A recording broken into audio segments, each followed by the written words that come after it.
4 últimos disparos los hijos de Horus Anatam. ¿Qué fue lo que se llevaron? Preguntó Mersadi Oliton. Un Anatam, según Arman. ¿Un arma?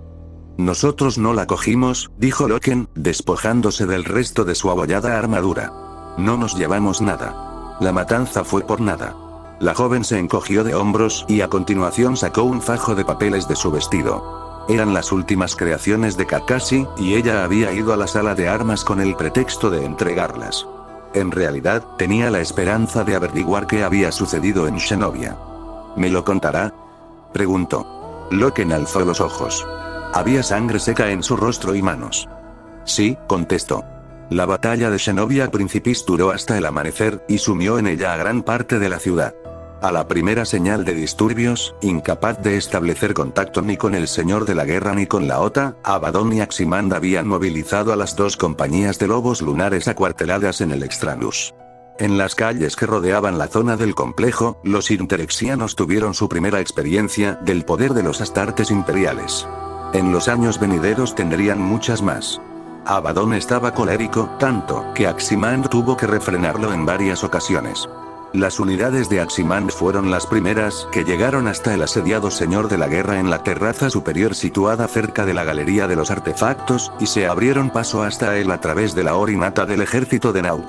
Las fuerzas de Abaddon atacaron varias de las estaciones de control de la ciudad y restablecieron las comunicaciones. La OTA se acercaba ya, en respuesta a la aparente amenaza sobre la persona del Señor de la Guerra y los destacamentos imperiales en tierra. Mientras las naves interexianas se aproximaban para atacar, se iniciaron los desembarcos de las tropas de asalto conducidas por Sedirae y Targost. Una vez restablecidas las comunicaciones, se coordinó la extracción total, sacando a todo el personal imperial del Extranus, y también de las zonas de combate en las calles. Horus envió un último comunicado a los interexianos. No esperaba respuesta y no recibió ninguna. Se había derramado demasiada sangre y la destrucción provocada era demasiado grande para que las relaciones se suavizaran mediante la diplomacia. Sin embargo, Horus expresó su amargo pesar ante el giro de los acontecimientos, y desmintió categóricamente una y otra vez que el Imperio hubiera cometido ninguno de los crímenes de los que se le acusaba. Cuando las naves de la expedición regresaron al espacio imperial, algunas semanas más tarde, el Señor de la Guerra proclamó un decreto. Dijo al Mournival que, tras reaccionar, había reconsiderado la importancia de definir su papel y la relación de la 16 Legión con ese papel. En adelante, a los lobos lunares se los conocería como la Legión de los Hijos de Horus.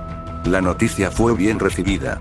En los silenciosos rincones de los archivos de la nave insignia, uno de sus iteradores se lo contó a Kirill Sinderman, y este aprobó la decisión antes de devolver su atención a unos libros, que era la primera persona que los leía en 1000 años. En el bullicio del refugio, los rememoradores, muchos de los cuales pudieron abandonar el Extranus gracias a los astartes, aclamaron el nuevo nombre y bebieron a su salud. Ignace Kakashi dedicó un trago al honor de la Legión y al capitán Loken en particular, y luego tomó otro solo para asegurarse. En su habitación, Euprati Keller se arrodilló ante su santuario secreto y dio las gracias a su dios, el emperador de la humanidad, siguiendo los sencillos términos del Lectio Divinitatus, alabándolo por darles hombres fuertes y honorables para protegerlos. Hijos de Horus, todos. El aire zumbaba por los oxidados conductos y salidas de humos. La oscuridad se acumulaba en las criptas del vientre del espíritu vengativo, en las sentinas donde apenas entraban ni los marineros ni los protoservidores de categoría más inma. Solamente las alimañas vivían allí, piojos y ratas, que mantenían una existencia asquerosa royendo las entrañas corroídas de la vieja nave.